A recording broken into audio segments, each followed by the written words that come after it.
झोपड़ी में रहने वाला ये गरीब आदमी करोड़पति बनने के सपने देखता था और अगले चंद घंटों में ये करोड़पति बन गया था। इसके नाम के साथ लगा हुआ था करोड़पति। करोड़पति दयाराम।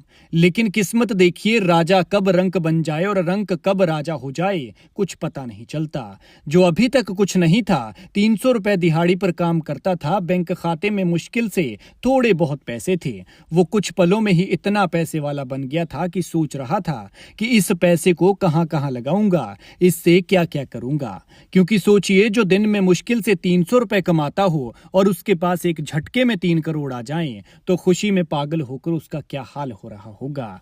उसके लिए तो ये खुली आंखों जैसे सपने के बराबर है, लेकिन इसका ये सपना साकार हुआ है और ये सब हुआ है फैंटेसी ऐप ड्रीम 11 की बदौलत। 49 रुपए लगाकर शुरू किया काम, फिर काम आया क्रिकेट ज्ञान। मैच खत्म होते ही लीडर बोर्ड देखा तो पहले नंबर पर था और करोड़पति बन चुका था। वो कहते हैं ना कि देने वाला जब भी देता है तो छप्पर फाड़ के देता है और दोनों हाथों से देता है, लेकिन जब लेने पर आता है तो काल भी खींच लेता है। औरों के लिए ड्रीम 11 बेशक एक जुआ या फिर सट्टे वाला प्लेटफॉर्म होगा, लेकिन उसी ड्रीम 11 ने इस परिवार की जिंदगी बदल दी। वरना पीछे ये कच्ची झोपड़ी देख लीजिए, मिट्टी वाली है, ऊपर घास फूस है, लेकिन अब ये महल के सपने देख रहे हैं। इस बंदे ने ना कभी मैच देखा था और ना ही खेला था, बस करोड़पति बनने की ऐड देखी और उसको देखकर टीम बनाना शुरू कर दिया और लंबी कोशिशों के बाद अब ये सफलता हासिल हुई है। ये यूपी के मिर्जापुर के पडरिया कलां के दयाराम है। दयाराम इतने गरीब हैं कि कच्ची मिट्टी वाली झोपड़ी में रहकर परिवार के साथ गुजारा करते हैं, लेकिन अब इनके दिन बदल गए हैं। फिल्मी नजर आने वाली ये रियल कहानी है, लेकिन इन्हें ये सफलता 2.5 साल की मेहनत के बाद मिली है। दयाराम ने बीते दिनों आईपीएल के किंग्स 11 पंजाब और लखनऊ सुपर जायंट्स के मुकाबले में 49 रुपए लगाए थे। मुकाबले को किंग्स 11 पंजाब ने एक तरफा जीत लिया था। वहीं ड्रीम 11 पर जबरदस्त एनालिसिस की बदौलत दयाराम को 3 करोड़ रुपए की बड़ी जीत हासिल हुई।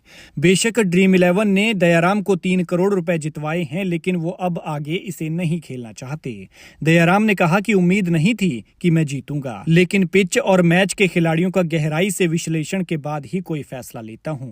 दयाराम ने कहा कि किस्मत थी, इसलिए ड्रीम 11 की मेगा कॉन्टेस्ट में पहला स्थान हासिल कर सका। हालांकि मैंने खास तौर पर इम्पैक्ट प्लेयर पर रिसर्च की थी, टीम बनाई और विश्लेषण काम आ गया। यही वजह है कि इस बार मुझे इतनी बड़ी जीत मिली है।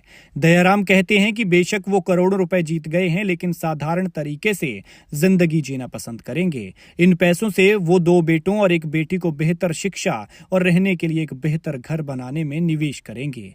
तीनों के भविष्य को सुरक्षित करना भी दयाराम की प्राथमिकताओं में शामिल हैं। हालांकि दयाराम ने इतना जरूर कहा है कि इस जीत से उनका सपना पूरा हो गया है और भविष्य में कभी इस खेल में दोबारा पैसा इन्वेस्ट नहीं करेंगे।